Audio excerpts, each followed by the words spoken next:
The letter from Briarwood. Raymond West arrived at his aunt's cottage on a Tuesday afternoon, which was unusual in itself. Raymond was a man of Fridays. He visited on Fridays, rang on Fridays, and sent postcards, invariably from somewhere glamorous and unnecessary on Fridays. A Tuesday visit, Miss Marple knew before she had even set down her teacup, meant something was wrong. She found him in the sitting room, standing before the fire with his hands behind his back, wearing the particular expression she associated with men who wished to appear casual and were failing entirely. He was tall and handsome in a slightly overblown way, Raymond, and he had his mother's eyes, though he would have been mortified to know it. "Aunt Jane," he said as she entered. "Sit down, Raymond," she said pleasantly. "Mrs. Bantry's cat had kittens last week, and I've been on my feet all morning. The fire is very agreeable." He sat. She poured tea. He fidgeted with his cufflinks, which were new and rather too shiny. "It's Geoffrey Ashworth," he said at last. Miss Marple set down the teapot. "Sir Geoffrey? The diplomat?" "Retired diplomat. Yes." Raymond accepted his cup without looking at it. "We were at school together, you know. Not close friends. He was 3 years above me. But we kept up. Christmas cards, the occasional luncheon, that sort of thing." He paused. "He wrote to me 3 weeks ago. And the letter troubled you." Raymond looked at her sharply, then remembered whom he was speaking to and relaxed. "It troubled me enormously. He sounded frightened, Aunt Jane. Geoffrey Ashworth, who once stared down 3 Soviet diplomats across a table in Vienna without blinking. He said he had discovered something about someone he had trusted. He said he was going to Briarwood Inn in Herefordshire to think, and that he would write again. And he did not write again. Not a word. 3 weeks. I've rung the inn twice. They say he's still there, that he seems well, that he takes his meals in his room." Raymond set down his cup. "I know it sounds like nothing, an old man being dramatic, but I cannot shake the feeling." "You're quite right not to shake it," Miss Marple said crisply. She was already, in her quiet interior way, thinking of old Mr. Lorimer at St. Mary Mead, who had written a frightened letter to his nephew and been dead of a heart attack, a convenient heart attack, within the fortnight. Briarwood-on-Wye, you said?" Raymond blinked. Yes. Do you know it?" "I know of it. A very old inn, I believe. Elizabethan. The sort of place," she added thoughtfully, folding her hands in her lap, "where old money goes to hide." She looked at her nephew with mild blue eyes that saw considerably more than they appeared to. "I wonder, Raymond, would you object terribly if your aunt took a small holiday in Herefordshire?" Raymond stared. Then slowly he began to smile. "I was hoping you might say something very much like that." She was packed and ready by Thursday morning. She brought her knitting, 2 balls of pale blue wool, and the beginnings of a cardigan for the vicar's youngest, her reading glasses, her small leather notebook, and the quiet, formidable engine of a mind that had, over the course of a long and seemingly uneventful life in a small English village, learned to read human nature the way other people read the weather. The train to Hereford took 4 hours. She watched the countryside change from tamed domestic green to something older and wilder, the hills rising dark and serious against a pewter November sky. The rivers were high, the hedgerows were bare. By the time the hired car turned up the lane toward Briarwood-on-Wye, the fog had come in from the valley and the ancient inn materialised from it like something half remembered from a dream. It was a magnificent building, if one liked one's magnificence a little sinister. 3 stories of timber-framed Elizabethan stonework, mullioned windows, a sagging roofline that spoke of 5 centuries of weather, and a sign above the door, a briar rose, black on gold, swinging in the November wind, that creaked with the particular voice of old iron that has never been properly oiled. Miss Marple looked at it for a long moment before getting out of the car. "What a very interesting place," she said quietly, to no one in particular, and meant it in precisely the way that a surgeon means it upon opening an unexpectedly complicated patient. The door opened before she could reach for the handle. The woman who filled the doorway was stout, grey-haired, and possessed of the particular watchful stillness of someone who has spent 40 years noticing things about people and discovering what those things were worth. "Mrs. Fossey," the woman said, by way of introduction. "I am the innkeeper. You'll be Miss Marple." "I will," said Miss Marple pleasantly. "What a lovely fire you have. I do hope Sir Geoffrey is well. I'm an old acquaintance, you know. I thought I would surprise him." Something moved in Mrs. Fossey's eyes, quickly like a fish turning in deep water, and was gone. "Sir Geoffrey keeps to himself mostly," she said. "Room 12, the library's just there." She gestured toward a heavy oak door at the end of the entrance hall. "He's been in there most evenings." "How very nice," said Miss Marple. "I do love a good library." She was shown to room 7, unpacked her knitting, and sat for 20 minutes by the window looking at the fog-wrapped valley below, the river somewhere hidden in that grey, running fast and cold after 3 days of November rain. Then she went to find Sir Geoffrey Ashworth. She found him at 7 o'clock the following morning, which was a Friday, in the locked library, slumped forward over a half-finished game of chess, a glass of port untouched at his elbow, and a single white queen chess piece placed with great deliberateness upon the mantelpiece, turned to face the door. She stood in the doorway for a long moment. The door had been opened by the young manservant Tommy Ketch, who had come to bring Sir Geoffrey his morning tea and found the room locked from the inside.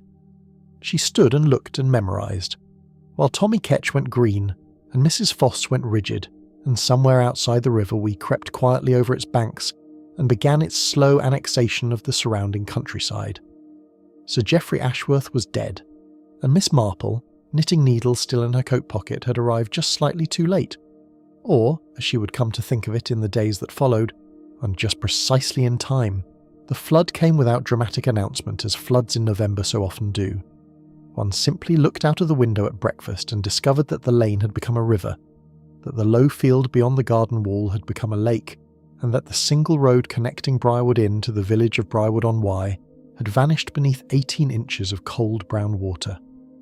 Constable Hedges, who had been the first person telephoned following the discovery of Sir Geoffrey's body, arrived on foot, having waded the last quarter mile in his Wellingtons, and stood now in the entrance hall dripping onto Mrs. Foss's flagstone floor with the expression of a man who had expected a quiet November and felt personally affronted by the direction events had taken.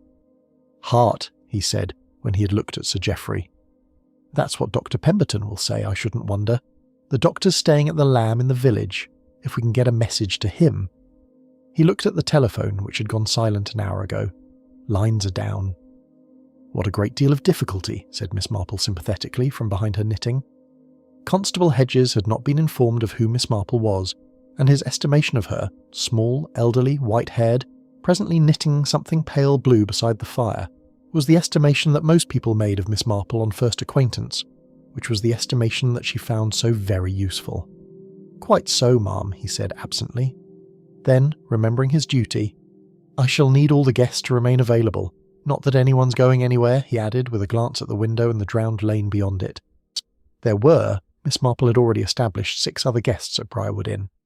Claudia Voss occupied room 3. She was Austrian, somewhere between 40 and 50, with the particular elegance of a woman who has been beautiful for so long that beauty has become a habit rather than a gift. She restored medieval paintings for various European museums, or so she said, and she had arrived at Briarwood 3 days before Sir Geoffrey's death. She wore her composure like armour, and Miss Marple, watching her receive the news over breakfast, noticed that her composure was very good armour indeed, but that for one fraction of a moment, before she arranged her expression into appropriate solemnity, something else had passed across her face, not surprise, something closer to relief. The Reverend Horace Tully took room 9. He was a retired clergyman of about 65, pleasant-faced and vague, with silver hair and the gentle, slightly unfocused manner of a man who has spent decades listening to other people's troubles. He offered to say a prayer for Sir Geoffrey, which Constable Hedges accepted with the discomfort of a man who does not go to church, but feels that he ought to. Miss Marple watched Reverend Tully pray with her head politely bowed, and noticed that his hands, clasped before him, were the hands of someone who had not spent his life in ecclesiastical duties. They were too practical, too capable. There was an old scar along the knuckle of his right thumb that had the particular look of industrial rather than pastoral experience. Nadia and Frank Ellerton were newlyweds, or presented themselves as such. They occupied the largest room, room 4, and they were handsome together in the way of people chosen for their compatibility rather than their passion.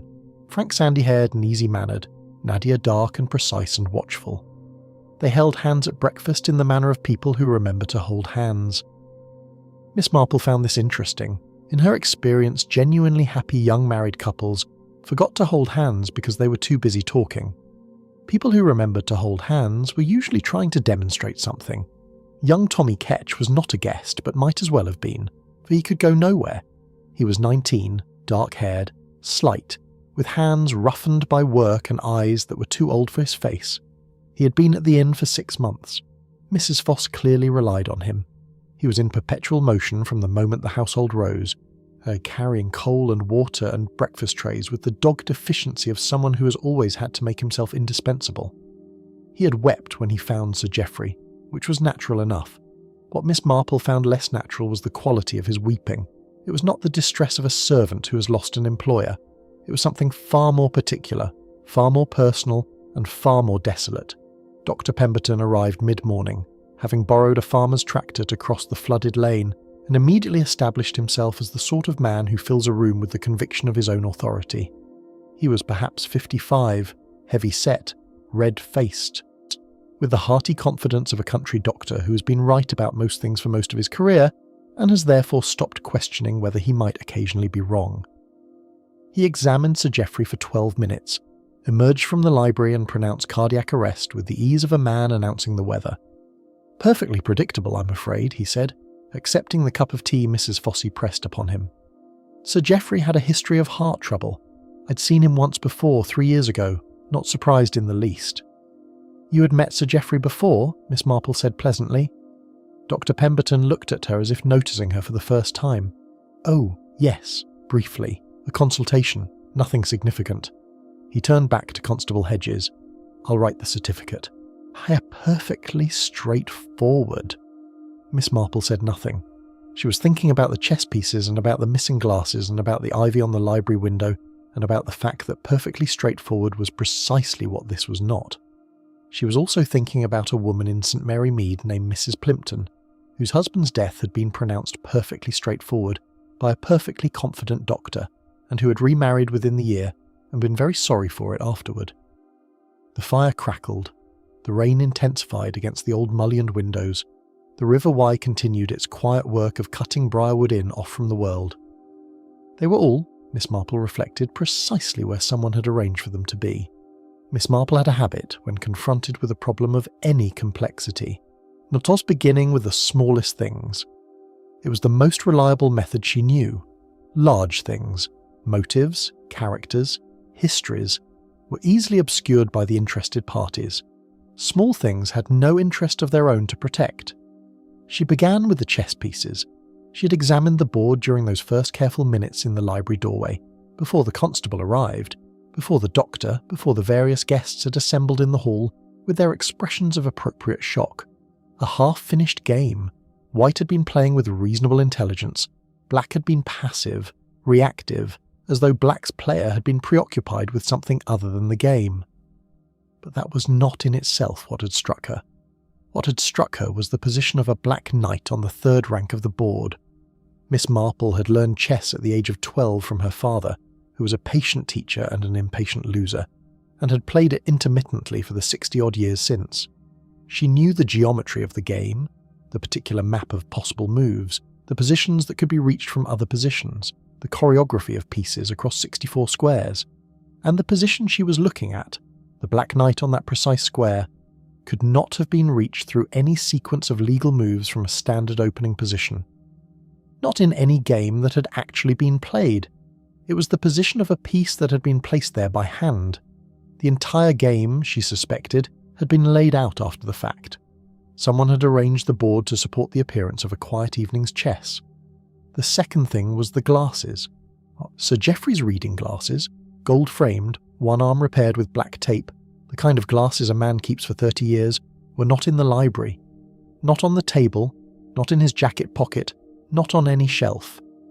She had looked carefully, and yet his book, a well-worn copy of Gibbon's Decline and Fall, lay open and face down on the table beside the chessboard, as if he had set it aside mid-chapter to concentrate on the game. Miss Marple had never yet met a man who was nearly blind without his glasses who read Gibbon by preference. The third thing was the ivy. The library window looked onto a narrow strip of garden between the inn wall and an old stone outbuilding. The ivy on the wall beside the window was dense and elderly, growing in thick ropes across the stonework. Most of it was undisturbed. but a section directly beside the window latch, perhaps 2 feet wide, reaching from the window ledge to the first floor sill, showed signs of very recent disturbance. Broken stems, displaced leaves still bright green on their undersides, not yet dried or yellowed. The sort of damage that occurs when someone climbs, not from outside in, from inside out. She sat now in the window of her own room on the second floor, knitting with the focused serenity that she used as most people use a mask, and thought about what those 3 small things told her. The chessboard said the scene was staged. Someone had arranged Sir Geoffrey to look as though he had died quietly during an evening game. The glasses said Sir Geoffrey had not been reading Gibbon, or not recently.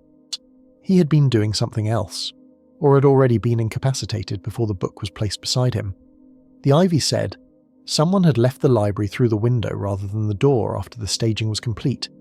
The door had been locked from the inside, which ought to have meant the room was sealed, but the window provided an exit, and the ivy, for someone fit enough and desperate enough, provided a route down to the garden. The library was on the ground floor. The window, she estimated, was perhaps 9 feet above the garden strip. A difficult descent, but not an impossible one. She thought about each of the people in the inn. Dr. Pemberton was heavy but strong. Frank Ellerton was young and athletic. Even Reverend Tully, for all his apparent vagueness, had those practical, capable hands. Claudia Voss was slender and clearly fit. Tommy Ketch was 19 and wiry. Nadia Ellerton she set aside provisionally. The woman had been at dinner in the dining room until nearly 10 o'clock with witnesses. Miss Marple turned her knitting, began a new row, and thought about the white queen on the mantelpiece. A white queen pointing toward the door. Sir Geoffrey had placed it there himself. She was almost sure of that. He had felt it coming. He had left the only message his failing strength permitted. The queen points at the door. What comes through doors? Visitors, doctors, old acquaintances, people one has trusted and ought not to have trusted. She thought of what Raymond had told her. Sir Geoffrey had discovered something about someone he had trusted, and Dr. Pemberton had said, rather too casually, that he had met Sir Geoffrey 3 years ago in a consultation. Nothing significant. 3 years was a specific amount of time. She filed it. After luncheon, a very good game soup she noted, Mrs. Foss ran an excellent kitchen despite everything. She found Tommy Ketch in the passage outside the kitchen, polishing a pair of boots with unnecessary vigour and the expression of someone fighting a private battle. What beautiful work, she said, gesturing at the boots. My nephew never gets his boots to shine like that. Do you find it helpful, she added conversationally, to have something to do with your hands when one is troubled? Tommy Ketch looked up. His eyes, she saw, were reddened. I don't know what you mean, ma'am. I expect you don't, she agreed pleasantly. You found Sir Geoffrey this morning. That must have been very distressing. I wonder if you knew him at all. I mean, had he spoken to you? Guests sometimes do, you know. Speak to the staff. More than they realise. The boy's jaw tightened. Something moved behind his eyes, grief and wariness in equal measure, and he returned his attention to the boot. He was a quiet gentleman, he said carefully, kept himself to himself. Yes, said Miss Marple softly. I expect he did. She paused. He seemed like a man with a great deal on his mind. Tommy Ketch said nothing, but his hand stilled on the boot for just a moment, the involuntary stillness of a person who has heard something that matters to them, and Miss Marple, who missed nothing, saw it clearly. She went back to her room and added a note to her small leather notebook. TK, grief is personal, not professional. Find the connection. The afternoon of the first full day of their confinement brought with it, as long grey afternoons in old English inns tend to do, a general loosening of reserve. The guests gathered in the drawing room, drawn by the fire by shared predicament and by the particular social gravity that collects around unexpected death. People who might, in ordinary circumstances, have nodded politely and retreated to their rooms, found themselves talking, and in talking, revealing. Miss Marple sat in her corner with her knitting and listened with the quality of attention that most people mistake for absence of mind. Claudia Voss spoke first, which was itself interesting. She spoke beautifully. Her English was precise and slightly formal, the English of someone who had learned it correctly rather than accidentally, and she spoke about art, about the particular medieval altar panel she'd come to study at a country house near Briarwood, about the challenges of verifying provenance in the post-war art market, about the number of stolen works that had passed through legitimate hands and been given the appearance of legitimacy by experts who ought to have known better. "It is a great crime," she said, with the smoothness of someone who has given the speech before. "The falsification of origin. To say a thing is one thing when one knows it is another, a kind of murder of truth." "How very interesting," said Miss Marple. "I knew a woman in our village who forged needlework samplers, not the stitching. She bought the samplers from antique markets and then altered the dates. It seemed very harmless in a way, and yet it led to a most dreadful business." Claudia Voss looked at her. "What sort of business?" "Blackmail," said Miss Marple simply. "The person who first spotted the forgeries had a rather sharp eye for these things and an insufficient income. It's remarkable, isn't it? How the discovery of a secret so often leads to someone trying to profit from it." The silence that followed was brief, but it existed, and Miss Marple had what she had been fishing for. Claudia Voss was not merely composed, she was controlled. The difference to Miss Marple's experienced eye was considerable. Reverend Tully filled the silence with comfortable ecclesiastical noises about the peace of the departed and the comfort of faith, which would have been convincing had Miss Marple not been watching his hands during the delivery and noting again their decidedly unclerical quality. He wore a small ring on his right hand, gold, plain, old, that had left a permanent indentation where he had worn a different ring before, a ring with a stone or seal, worn for many years and recently removed. She stored this detail. Frank Ellerton talked at some length about his work, which was insurance, specifically maritime insurance, claims and adjustments, an unglamorous subject that he rendered additionally unglamorous by his treatment of it. His wife Nadia sat beside him with her hands in her lap, and made occasional confirmatory sounds. They were, Miss Marple thought, performing the role of newlyweds with reasonable competence and entirely without joy. She watched them interact over the course of the afternoon, and noted that they had no private language, no small jokes, no references that required explanation, none of the intimate shorthand that couples develop, even in the early stages of genuine attachment. When Frank leaned to whisper something to Nadia, she processed it and replied rather than responding to it. When Nadia pointed out the particular beauty of the fog across the valley, Frank agreed in the way of someone agreeing to a reasonable proposition rather than sharing a feeling. An arranged marriage, Miss Marple thought, or a marriage arranged for purposes other than love. She wondered whose purposes. Dr. Pemberton spent the afternoon with his medical bag and his authority, neither of which he ever seemed to put down. He was helpful in the practical sense. He checked that the telephone lines were truly down. He organised a system for rationing the coal. He spoke to Constable Hedges with the ease of a man used to managing official interactions.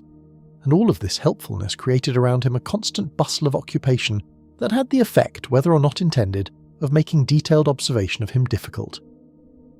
Miss Marple found this very interesting indeed. She thought of Mrs. Plimpton's second husband, who had been the busiest man in the village and the guiltiest. Busyness, in her experience, was sometimes a form of camouflage. Over dinner, a very creditable rabbit stew, she drew Mrs. Voss into conversation with the ease of long practice. "You run a remarkable establishment, Mrs. Fossey. I understand you have been here many years." 23, said Mrs. Fossey. She was serving soup. She served everything herself, Miss Marple had noticed, never leaving the dining room for longer than necessary. "My husband and I took it over in 31. He died in 49. I stayed on." "How very resilient. You must know a great deal about your guests over the years." "People tell you things," said Mrs. Fossey, with a neutrality that was itself a kind of information. "I'm sure they do," said Miss Marple warmly. "I have found the same. People are often rather indiscreet, aren't they, when they feel comfortable, or frightened." She paused. "Did Sir Geoffrey seem frightened to you, Mrs. Fossey, in the days before this morning?" Mrs. Voss set down the soup tureen with deliberate care. "He seemed," she said finally, "like a man who was waiting for something. Whether it was frightening or not, I couldn't say." Her eyes moved briefly around the table, over Claudia Voss, over Pemberton, over the Ellertons, before returning to Miss Marple. "Briarwood has always attracted people with complicated histories," she added. "It's that kind of place." "Yes," said Miss Marple thoughtfully. "I rather thought it was." She retired early that evening, but did not sleep for some hours. She lay in the darkness of room 7 with the fog pressing against the windows and thought carefully about each person at the table. and about Sir Geoffrey's letter to Raymond, and about the White Queen on the mantelpiece. She thought about what Sir Geoffrey had discovered, and about who had reason to prevent him from acting on that discovery, and about why Dr. Pemberton, who was, by his own account, a man who had met Sir Geoffrey once briefly 3 years ago for a consultation that was nothing significant, had come to Briarwood on Wye in November, of all the places and months he might have chosen. Outside, the River Wye continued to rise. On the morning of the second day, Miss Marple rose at 6 o'clock, dressed quietly, and went down to the kitchen. Tommy Ketch was already there, as she had expected. He was building the range fire, kneeling on the stone floor with a pile of kindling and a concentration so absolute that he did not hear her enter. She stood for a moment in the kitchen doorway and looked at him, really looked, in the way she had learned to look at people, the way that went past their surfaces into the quieter information of their posture, their hands, their relationship with the space they occupied. He knelt with the particular stillness of someone who has learned early in life to take up as little room as possible. His movements were economical, practiced, the movements of someone who has done this same task every morning for months and has found in the repetition something approaching comfort. His dark hair needed cutting. His jacket was good wool but old, the elbows worn thin. He was not, she thought, a young man who came from money. He was, however, a young man who bore a striking resemblance in the line of his jaw and the set of his eyes to the man she had seen dead in the library. "Good morning, Tommy," she said pleasantly. He started badly, which told her his nerves were closer to the surface than his manner suggested. He scrambled to his feet, and she waved him back down with a gesture. "Please don't stop. The fire is much more important than my being proper." She sat in the wooden chair beside the kitchen table and drew her knitting from her cardigan pocket. She kept a ball and needles there as a matter of course, and began to work. "I sleep poorly at my age, always have done." He watched her with the wary politeness of the young toward the old, uncertain whether this was an intrusion or simply one of those things that happens and must be endured. "I was thinking," said Miss Marple after a companionable few minutes of crackling kindling and clicking needles, "about what a very long way from home a young man must feel coming to a place like this. Are you local, Tommy, or did you come from elsewhere?" "Shropshire," he said. His voice was quiet and careful. A village near Ludlow. A lovely part of the world. Did you have family there?" A pause. The kindling caught. He sat back on his heels and looked at the flames rather than at her. "My mother's gone," he said. 3 years ago." "I'm so sorry," she said gently. "That is very young to lose a mother." She was only 37. Something in his voice shifted as he said it, a particular flatness that spoke of grief that has been revisited so many times it has worn itself smooth, like a stone in a riverbed. "It was an accident," they said, "on the road outside our village, a car that didn't stop." Miss Marple's needles continued their steady rhythm. "How dreadful," she said. "And was the driver found?" "No." The word was very simple and very final and contained something that was not quite grief, something harder and more patient. "No," he said again. "They investigated and found nothing. Case was closed." "But you did not think the matter was closed?" He looked at her, then really looked, with the startled attention of someone who has said more than he intended to a person he had underestimated. No. I always thought someone knew something. A doctor in the village. He wrote the report on the accident. Something about it never sat right." "A doctor," said Miss Marple softly. Tommy turned back to the fire. "It doesn't matter now," he said, in the voice of someone who believes against all evidence that it matters enormously. "It was 3 years ago."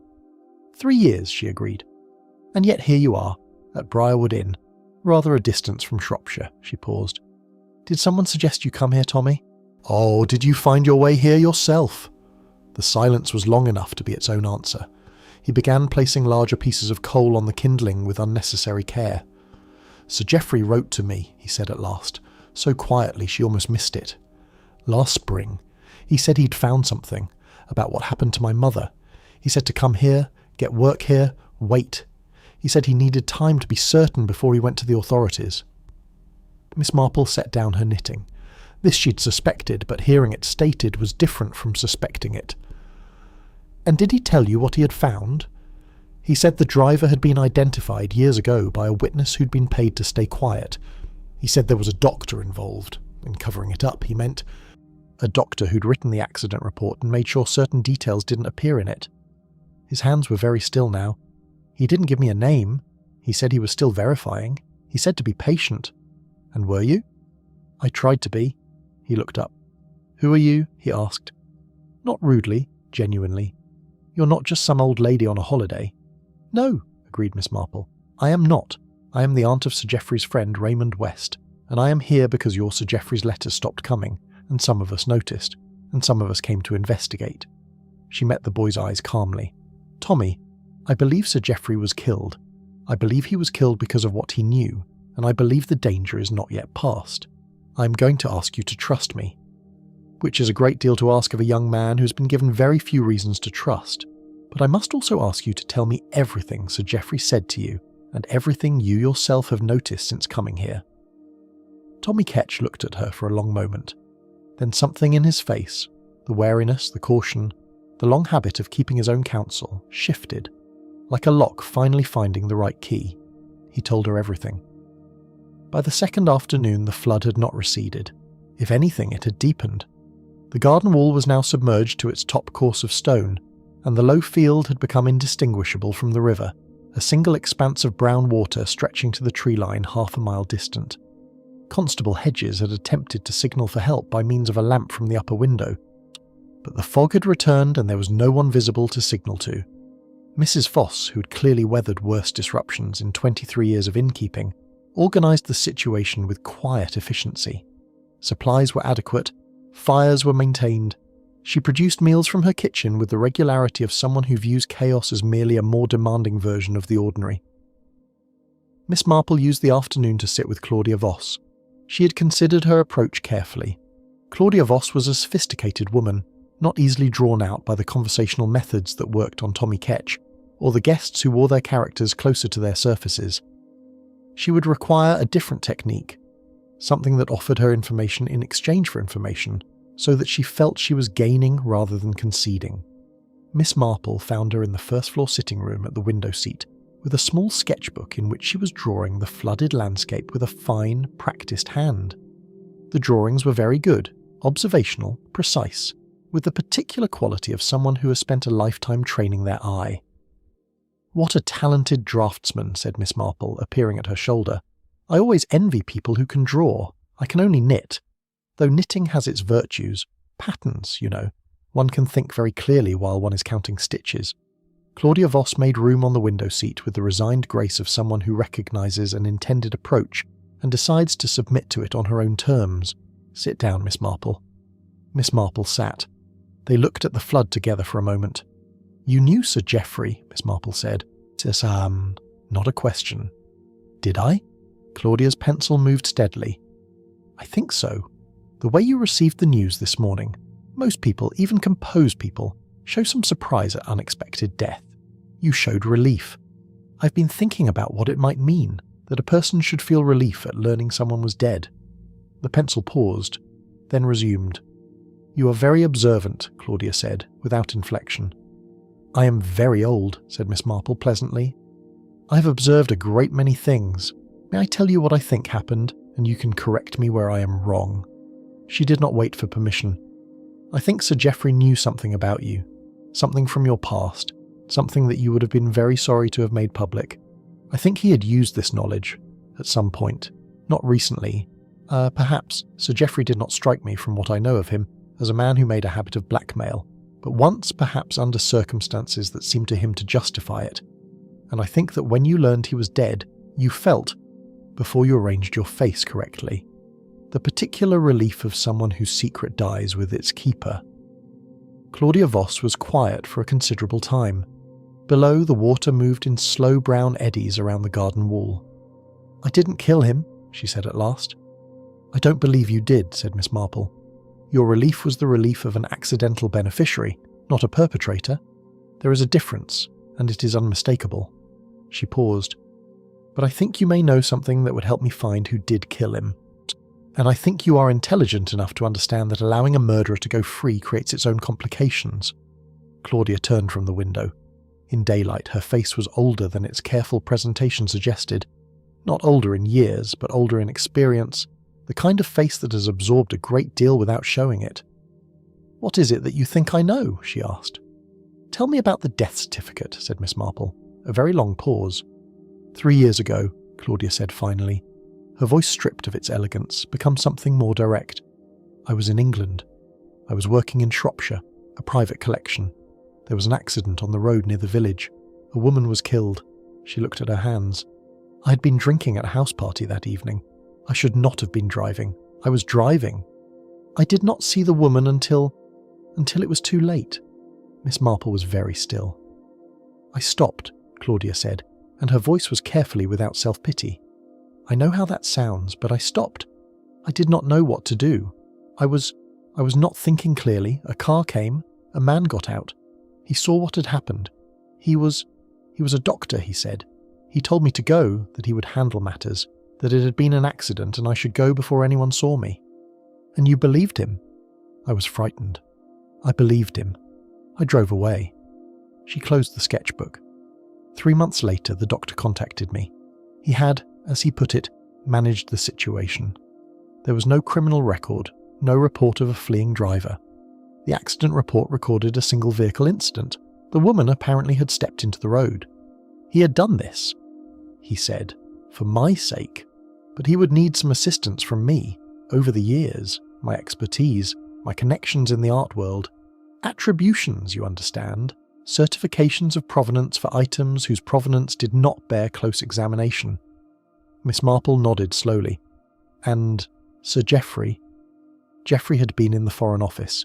He had connections to customs records, to the official history of certain artworks. He had discovered, I don't know precisely how, that several of the certifications I had made were fraudulent. He confronted me last year. He was not interested in blackmail. He was interested in the doctor. He said the doctor was far more dangerous than the forgeries, that he had done this sort of thing before, that there was a pattern. He said he was going to expose the doctor, and that when he did, I could either come forward voluntarily or be exposed along with him. And so you came to Briarwood.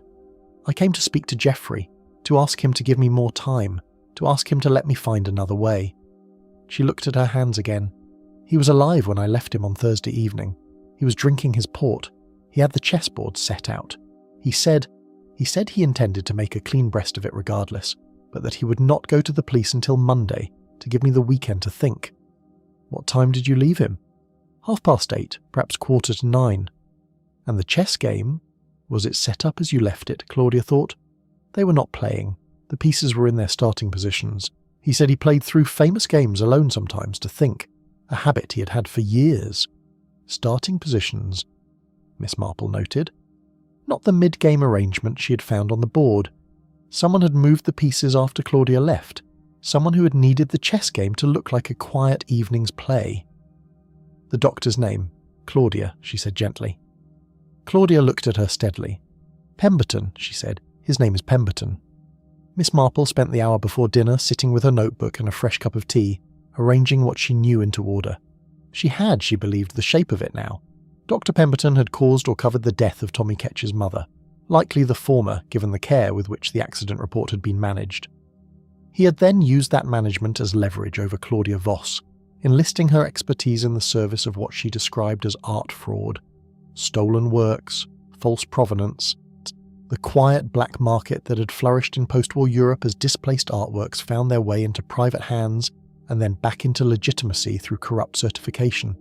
Sir Geoffrey Ashworth, with his Foreign Office connections and his particular combination of intelligence and conscience, had discovered this operation. He had come to Briarwood to think, and perhaps to give certain people, Claudia among them, an opportunity to come forward before he went to the authorities. He had written a frightened letter to Raymond because he had known by then that the person he was about to expose was very dangerous indeed. Pemberton had known Sir Geoffrey was coming. He had arranged to be at the inn, or at the nearby village, close enough. He had visited Sir Geoffrey on Thursday evening. They administered the digitalis compound over some period of time. She would need a proper post-mortem to establish this, which Constable Hedges had so far seemed disinclined to pursue, and had then staged the scene and exited through the library window. It was, she thought, a well-constructed plan. A man with a history of heart trouble, a cooperative flood to strand the witnesses, a doctor on hand to certify the cause of death, before any proper investigation could be conducted. The chessboard and the book and the glass of port, the furniture of a peaceful evening and the missing glasses, which he had perhaps taken by accident, or perhaps had not thought to provide. The White Queen on the mantelpiece was the one thing he had not accounted for. Sir Geoffrey had placed it there himself, in what last strength he had. This was what she knew. What she did not yet know was whether Pemberton would stop here, or whether, stranded with the flood still rising and the investigation still unresolved, he would consider it necessary to stop anyone else from sharing what they knew. Mrs. Fossey knew something. Miss Marple was nearly certain of this. The woman was too observant, had been too long at Briarwood watching its guests, to have failed to notice whatever had happened on Thursday evening. Whether she would share that knowledge was another question. And then there was the Reverend Tully. He was the piece that did not fit. She had constructed a satisfactory account of everyone else's presence at Briarwood, but Tully remained elusive. He was not a clergyman. She was nearly sure of this now. His knowledge of ecclesiastical matters was adequate but not deep. The knowledge of someone who had researched a role rather than lived it. His hands told a different story. The missing ring told a different story. She found him after dinner in the library. The room had been opened again. Constable Hedges, having done what he could, had seen no reason to maintain it as a sealed scene. And Tully was standing before the mantelpiece, looking at the White Queen chess piece, which had not been moved. He turned when she entered, unsurprised by her. "Miss Marple," he said, "I thought you might come." "Did you?" She looked at the chess piece too. "You've been waiting for someone to talk to, I think." "I've been waiting for the right someone." He gestured at the chairs before the fire. "Shall we sit?" They sat. The fire was low. The room was cold at its edges. Tully looked at his hands, then at her. "My name is not Tully," he said. "I retired from a position in the Metropolitan Police 18 months ago. My name is Horace Drummond. I was a detective inspector." Miss Marple nodded, as if this was slightly less than surprising. "And you are here because of Pemberton." He looked at her with something between admiration and exasperation. "How much do you know?" "A reasonable amount. Tell me your version, and I'll tell you where it differs from mine." He had been investigating Pemberton for 8 months, he told her. Not the Ketch accident specifically, not initially, but a pattern of death certificates. 4 deaths over 15 years, all cardiac, all in patients Pemberton had seen at most once or twice. All people who had, at the time of their deaths, been in possession of information that was inconvenient to powerful individuals. The art fraud was a thread he had only recently pulled. He had been following Claudia Voss's professional record when it led him to Briarwood. "Sir Geoffrey contacted me," he said, "through a mutual contact. He knew I was investigating. He told me he had documentary evidence of the manslaughter cover-up stored in a safe in London. He told me he was coming here to give Pemberton the opportunity to turn himself in, which I thought was extraordinarily naive." He looked at the White Queen. "I tried to persuade him not to. He said he owed it to the man to give him the chance. He believed in that sort of thing." "He was right to believe in it," said Miss Marple quietly, "even if the outcome was not what he hoped. A man who believed in nothing would not have placed that chess piece where someone could find it." "It's evidence of nothing," said Tully, Drummond with the practicality of the professional. "A chess piece on a mantelpiece." "It is evidence of everything," said Miss Marple. "It is evidence of a man who, even in extremity, thought clearly and acted with purpose. That matters." She looked at him.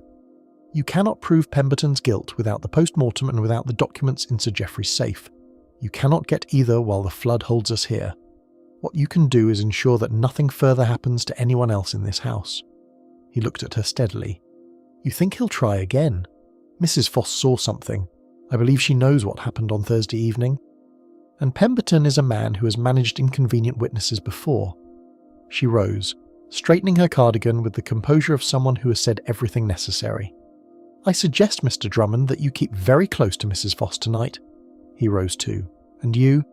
"I," said Miss Marple, "shall knit." She heard it at 11 minutes past midnight. She had not been asleep. She had said she would knit, and she had knitted, sitting by the cold hearth of her room in her dressing gown with a candle lit against the failure of the electricity, which had gone at 10 o'clock. The inn was old and its floors were expressive. She had been listening to its voices for 2 hours. The creak of the staircase settling, the movement of the wind around the chimney stacks. The particular rhythm of a building breathing in the night, and had categorized each sound into familiar and unfamiliar with the patience of long practice. The sound at 11 past midnight was unfamiliar. Below the guest floors, at the level of the cellar stairs, a door closing quickly and without complete care. She was on her feet immediately in her slippers, candle in hand. In the corridor she paused. The house breathed around her. No other sounds. She went to the door of room 6 where she had directed Drummond to request transfer on the grounds of a window draught, a room that shared a wall with Mrs. Fossey's private sitting room. She knocked twice, quietly. The door opened in 8 seconds. Drummond had not been sleeping either. "The cellar," she whispered. They went quickly and quietly. The staircase that descended from the kitchen passage to the cellar was stone, steep, and utterly dark below the reach of her candle. The smell that rose from it was familiar to any English house of this age. Damp stone, old wood, the cold mineral air of underground space, and beneath all of this, faintly, something sharp and chemical that she could not immediately identify. They found Mrs. Fossey at the foot of the stairs. She was alive. Drummond was on his knees beside her in a moment, 2 fingers to her neck, looking up at Miss Marple with controlled urgency. "Pulse is steady. She's breathing." She had fallen, or been pushed, down the lower half of the stairs. Her right arm was at an unnatural angle, broken or badly sprained. Her head had struck the stone floor and there was blood in her grey hair, dark and alarming by candlelight. But she was breathing, and her pulse was there, and her eyes, as Drummond supported her head, opened with the slow difficulty of someone fighting through layers of pain. "Mrs. Fossey," he said quietly, "can you hear me?" Her lips moved. Her right hand, the broken arm's hand, twitched, an instinctive reaching gesture, and Miss Marple saw that something was clutched between her fingers, a torn piece of paper, hotel stationery, pale cream, the inn's Briar rose printed at the top. She took it very carefully from the slackening fingers. By candlelight she could make out 4 letters in a shaking hand, K-O-S-S. She looked at Drummond. He looked at her. "We need to get her upstairs," he said. "She needs Pemberton." "We do not need Pemberton," said Miss Marple, with a firmness that stopped him mid-sentence. "We need to get her upstairs, keep her warm, and sit with her until morning. We will not call Dr. Pemberton to a patient he has already attempted to kill." Drummond stared at her. Then, "Right," he said. "Help me with this." Between them, she with the candle and what guidance she could provide, he with the practical work of lifting a stout and semi-conscious woman up a stone staircase, they got Mrs. Fossey to the ground floor. Tommy Ketch appeared from nowhere, as the young do in emergencies, white-faced and useful. Between the 3 of them, they had her on the sofa in her private sitting room within 10 minutes, a fire built, blankets arranged, her arm immobilized with materials Tommy found in the kitchen. She drifted in and out of consciousness, muttering. Once she said quite clearly, "He was in the cellar passage." "Who was in the cellar passage?" Drummond asked. But she had gone under again, breathing steadily. Miss Marple sat in the chair beside her, with the torn paper and her candle, and thought about 4 letters, K-O-S-S. Not a word, not quite a name. She had written it quickly, in distress, with a hand that was not quite reliable. She had been trying to write something else. What word, written in haste and fear, becomes Kos when the writer's strength fails? She thought about Claudia Voss. No, Mrs. Foss would have written Voss, not Kos. She thought about cost, about consequence, about Pemberton's cost, the cost he had extracted from others, the cost that was now coming due. Cost. Written hurriedly, the tea made with insufficient pressure, reading as nothing in the poor light, the O sliding. The pen failing at the final letter. Cost. Pemberton's cost. She sat with this until the candle had burned low, and then she sat in the dark with the fading fire, and by 3 o'clock in the morning she had the whole of it arranged in her mind. The order of events, the manner of Sir Geoffrey's death, the reason for Mrs. Fossey's fall, the particular vulnerability of each piece, and the way in which the thing might, even now, be resolved. She did not sleep. She thought it would be rather wasteful to sleep at this point. At 6 o'clock, when the grey November light began to seep under the curtains, she rose, straightened her dressing gown, and went to make herself a cup of tea. There was work yet to do. She found Dr. Pemberton at 8 o'clock in the morning dining room, where he had seated himself at the table with a copy of a 6-day-old newspaper and the air of a man who considers himself entirely in command of a situation. He looked up when she entered, and his expression was the expression she had been expecting, the pleasant, faintly patronising expression of a man who has nothing to fear from an elderly woman with a cardigan and a cup of tea. "Good morning, Miss Marple. How's our innkeeper? I heard there was some sort of accident in the night." "She is resting," said Miss Marple pleasantly, and sat down across from him. She poured her own tea from the pot Mrs. Fossey's girl had left on the sideboard. The girl who was now, she had made sure, upstairs and safely occupied, and settled her cup before her. "Tommy is sitting with her." "She should really be seen by a medical professional," Pemberton said, with the warm authority of professional concern. "If she took a fall on those stairs—" "She did not take a fall," said Miss Marple, without particular emphasis, as one states a fact of no special drama. "She was pushed, but you know that, of course." Pemberton's expression did not change. This, she noted, was itself informative. A genuinely innocent man, accused of pushing an elderly woman down cellar stairs, would have changed his expression. "I beg your pardon," he said. "I have been thinking about how you did it," said Miss Marple, turning her teacup in its saucer with thoughtful deliberateness. "With Sir Geoffrey, I mean. The digitalis is elegant. It requires several administrations, I think, rather than one acute dose. To simulate natural cardiac deterioration. You had seen him before, 3 years ago in Shropshire, when you wrote the accident report on Mrs. Ketch's death. I suspect you met him again, more recently, perhaps when he first began to make inquiries, and at that meeting you established the pattern of his cardiac symptoms, or perhaps you invented them in your own records and then introduced the compound over the weeks preceding his arrival here." Pemberton set down his newspaper. He was, she observed, a man in the process of deciding something. She watched him decide it and continued her knitting of her narrative, keeping her voice the same pleasant, conversational voice she used to discuss the weather or the church garden fate. "The window was very nearly perfect," she said. "The locked door, the staged chess game. You had been playing chess with him earlier in the evening. Claudia Voss left at 8:30, and I think you arrived shortly afterward, which means Sir Geoffrey admitted you willingly. He trusted you, in the sense that he had given you the opportunity to come forward. He was that sort of man, unfortunately for you." "This is an extraordinary flight of fancy," Pemberton said. His voice was quite steady. "The chess game was set incorrectly," she said. "The pieces were in a position unreachable through legal play. You set it up after he died, but you are not a chess player, and you did not know how to make it look authentic. The book beside him was Gibbon's Decline and Fall, which a man virtually blind without his glasses would never have been reading. And his glasses were missing, which means you took them, perhaps inadvertently, in your pocket. And the ivy outside the library window was disturbed from the inside outward, which tells me precisely how you exited the room after locking the door." She paused and sipped her tea. "Mrs. Fossey saw you," she continued, "not at the window. She was not in the garden at that hour. But she saw you in the corridor outside the library at approximately 9 o'clock, when you should have been in the village. She did not know what she had seen until she had thought about it for 2 days. Last night she went to the cellar, I believe to retrieve something, evidence of some kind that she kept there, a habit of innkeepers who have survived on their secrets for 20 years. You followed her, you pushed her.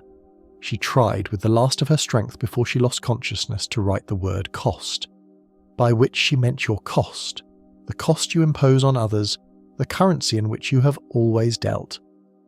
Pemberton was very still. "The young man from the Metropolitan Police is in the next room," said Miss Marple, with the gentle regret of someone delivering unwelcome news. "He has been there since 7 o'clock this morning. He has a great deal of information about you that was assembled before any of us came to Briarwood, and he will have a great deal more once the flood recedes and he can reach a telephone. Sir Geoffrey Ashworth's documents, which establish the full extent of the Shropshire matter, are in a safe in London with instructions to open them in the event of Sir Geoffrey's death." She looked at him across the table. Her blue eyes were very calm. "I find," she said, "that in my experience, when a thing is inevitable, it is usually more dignified to accept it than to compound it. You're intelligent enough to know when you have reached the end of a position. It is very like chess in a way." A long silence. Outside, somewhere water was moving. The river, she thought, had perhaps begun to drop. Dr. Pemberton looked at his hands. Then he looked at Miss Marple. Then he looked at the door to the next room, which was closed and ordinary, and behind which Horace Drummond sat with, she hoped, a good cup of tea and his considerable patience. "What is it?" Pemberton said finally, in a voice that was very different from the warm, authoritative one he had been using. "That you want me to say?" "The truth, Dr. Pemberton," said Miss Marple, "which is so simple and almost always the most efficient solution. I'll pour you a cup of tea while you decide how to begin." He confessed to Drummond, who was, after all, the one with the professional authority to receive it, over the course of the following 2 hours in the parlour off the dining room, while the fog outside began at last to thin and the water, almost imperceptibly, began its slow retreat from the garden wall. Miss Marple did not sit in on the confession. It was not, she felt, her place. Drummond was the officer, and she was, what she had always been, an interested observer whose interest had, in this instance, been rather more active than usual. She went instead to Mrs. Foss's room, where Tommy Ketch was sitting in the straight-back chair beside the sofa with the expression of a young man who's been keeping vigil and is not sure the vigil is over. Mrs. Fossey was conscious, pale, her right arm splintered with kitchen implements and bandaged with linen. Her head wound had been cleaned, and while she still had the bruised, uncertain look of someone who's been in proximity to serious violence, she was lucid and present, and, Miss Marple suspected, rather more resilient than the last 12 hours had suggested. "Is it done?" she asked, when Miss Marple settled into the opposite chair. "Very nearly," said Miss Marple. "Dr. Pemberton is speaking with the police, or rather with a former detective inspector who has been investigating him for some months. He will be formally arrested when the road is clear." She paused. "You were very brave, Mrs. Fossey, and rather reckless going to the cellar alone at midnight." "I've kept evidence on more than one guest over the years," said Mrs. Fossey without apology. "It's a form of insurance in an inn like this. 3 years ago, a couple stayed here. The woman was in a state. He told me she'd been in an accident, that she had driven into someone, that there was a doctor involved who was handling it. I could see she was frightened, and he seemed too calm. I wrote down what he told me, kept the note with my other papers in the cellar." She looked at the bandaging on her arm. "I thought it might be useful, once I understood what had happened to Sir Geoffrey." "It will be very useful indeed," said Miss Marple. "A corroborating witness statement from 3 years ago, kept contemporaneously. That is precisely the sort of thing that confirms a pattern." Tommy Ketch had not spoken. He sat with his hands on his knees and stared at the floor. And Miss Marple could see the great machinery of his thinking working through what he had heard about his mother, about the accident, about the 3 years of official silence that had been purchased and maintained by the same man who now sat confessing in the parlour. "Tommy," she said gently. He looked up.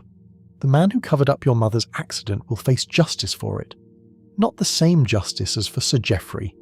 The law makes distinctions between a cover-up and a murder, but justice. And Claudia Voss will face consequences of her own, which I expect she knows, and has perhaps even accepted. Your mother has not been forgotten. She's not gone unaccounted for." His jaw worked for a moment. Then, "Sir Geoffrey," he said. He died because of what he knew about my mother." "He died," said Miss Marple. "Worse, because he was a man of conscience who believed correctly that the truth was important enough to act on, even when acting on it was dangerous. That is not a small thing. That is, in fact, rather a great one." Tommy Ketch put his face in his hands. He wept. Not the restrained weeping she had seen from him at the discovery on Friday morning, but something more complete and more releasing. The weeping of a young man who has carried a weight for 3 years and has, at last, been told he can set it down. Mrs. Foss reached out with her good arm and put her hand on his shoulder, and said nothing, which was the right thing. Miss Marple picked up her knitting and quietly counted stitches. The water continued to fall. By 2 o'clock in the afternoon the lane was passable for vehicles with enough clearance, and a car from the village brought a constable and a doctor, a different doctor from Hereford, who examined Mrs. Fossey with professional thoroughness, and arranged for her transport to the hospital with brisk competence.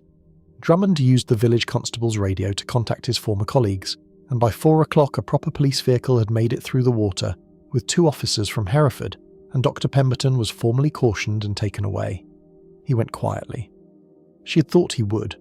Confession, when it is complete, has a way of simplifying things. Claudia Voss spoke to the officers for over an hour, in a meeting from which Miss Marple was excluded, but whose outcome she was later told about by Drummond, Claudia would cooperate fully, testify as required, and face whatever legal consequence attached to her role in the art fraud. She had been carrying the weight of Thursday's evening, the weight of having left a man alive whom she had known was at risk, and the weight did not make her look broken so much as smaller than she had been on her arrival. The Ellertons departed as soon as the road was clear, with such speed and efficiency that Miss Marple, watching from the window, suspected their arrangements had been ready since the moment the flood began to recede. She never did establish with certainty what financial arrangement their marriage represented, though she had her theories. Reverend Tully, Horace Drummond, shook her hand in the entrance hall before his own departure. "You know," he said, "most investigations of this kind are conducted by people with badges." "How very inconvenient that must sometimes be," said Miss Marple. He smiled at that, fully and unexpectedly, and she thought that Detective Inspector Drummond must, in his working years, have been rather good company. Miss Marple stayed at Briarwood Inn for one more night, which she felt was the proper thing to do. It would have seemed hasty to leave while the water was still receding, and the room still held the slight electric quality that follows upon significant events. Also, Mrs. Fossey's kitchen girl, Polly, a cheerful Herefordshire girl of 16 who had kept her head admirably throughout everything, had offered to make a proper supper of cold beef and pickles, and Miss Marple considered it important to acknowledge good sense wherever it appeared. She sat by the fire in the drawing-room after supper with her knitting and thought about what had happened, which was to say she reviewed it in that orderly, comprehensive fashion that was for her the equivalent of writing it up. What had she actually done? She had noticed 3 things that others had missed: the chess position, the glasses, the ivy. She had listened, which cost nothing and produced everything. She had asked questions in such a way that they appeared to be conversation, which was a technique she had refined over 60 years of village life and found universally applicable. She had understood, before anyone else, that the danger was not past simply because one person was dead, and had taken the appropriate precautions. She had, she supposed, saved Mrs. Foss's life, which was something. She had also been too late to save Sir Geoffrey's, which was something else. She thought about Sir Geoffrey for a time. She had not known him, not personally, only through Raymond's affectionate descriptions and the single significant fact of the frightened letter.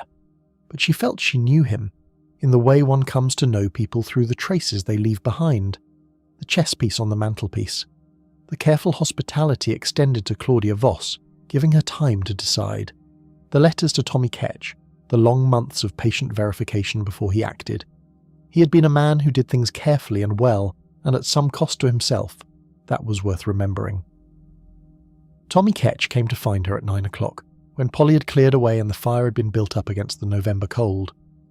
"I'm going home to Shropshire," he said. "Sos for a bit. Mrs. Fossey says my position is here when I want it back, but I think I need to go home first." "Of course you do," said Miss Marple. "Is there family there?" "An aunt. She was close to my mother." He paused. "I wanted to thank you." "Oh, don't thank me," she said, with the mild firmness she applied to all such statements. "I was here, and it needed doing, and I find, at my age, that things which need doing and haven't been done bother me considerably more than things that are merely difficult." She looked up from her knitting. "Go home, Tommy. Tell your aunt what has happened. Give yourself time to be sad about your mother and about Sir Geoffrey, because they both deserve the proper grief of people who mean something to their mourners, and then come back and make yourself useful. Because you are a young man of excellent instincts and remarkable practical competence, and the world requires both." Tommy Ketch looked at her for a moment with the expression of a young man who has received advice he cannot immediately refute. "Yes, ma'am," he said. She finished the last row of the cardigan section that evening, not a complete garment but a satisfying chapter of one, and packed her case with the same calm efficiency with which she had unpacked it. She went to bed at 10 and slept without difficulty, which she considered a reasonable indicator of a clear conscience. The morning coach to Hereford departed at 8:30. She was in the entrance hall at 15:15, her case beside her, her gloves on, her hat straight. The hall smelled of wood smoke and old stone and, faintly, of the river that had retreated back to its proper banks overnight. Polly, who was sweeping the flags, paused to say goodbye. Miss Marple thanked her for the cold beef, which had been very good. The hired car, she would take the coach from the village, which required a car from the inn first, arrived at 20 past. She settled herself into the back seat and watched Briarwood Inn diminish through the rear window as they descended the lane. The old Elizabethan stonework, the sagging roofline, the Briar Rose sign hung still and quiet in the morning air, the ivy on the library wall. She thought about the ivy, and about a man who had climbed down it in the dark, about the way a small detail, broken stems, displaced leaves, could be the whole of a story if one knew how to read it. She thought about chess queens on mantelpieces, and frightened letters that arrived on Fridays, and young men who cried the particular grief of the newly fatherless, and innkeepers who kept notes on their guests, and doctors whose authority was their best disguise. She thought about what Raymond would say when she telephoned from Hereford. He would be relieved and guilty in equal measure, relieved that she had been there, guilty that he had sent her into something more dangerous than he had known. She would tell him not to be foolish, which he would fail to act upon, and they would have tea in London the following week and discuss it properly. The village coach, when she reached it, was warm and only half full. A woman with shopping bags, 2 elderly farmers, a young girl with a hat box. Ordinary people pursuing ordinary purposes in the grey, ordinary November morning. Miss Marple settled into her seat, took out the cardigan in progress, and began to count stitches. In her small leather notebook, closed now in her bag, the last entry read simply, RQ. White Queen points at the door. Some doors, once opened, cannot be closed. Some men, once known, cannot be hidden. Sir G. A. understood this, so, in the end, did all of them. She was 3 rows into the cardigan section before the coach reached the county road. By Hereford, she had turned the heel. By the time Raymond answered the telephone in his London flat, she had begun the second sleeve, and was entirely ready to describe, in the quiet, precise, slightly startling detail that her nephew had come to expect from her Fridays, everything that had happened at Briarwood Inn. "Briarwood is a lovely inn, dear," she said, when he asked how it had been. "Though I find I prefer villages where the chess is played honestly." A pause. "Aunt Jane," said Raymond West, "what on earth have you done?" She smiled, straightened the telephone receiver and began to tell him.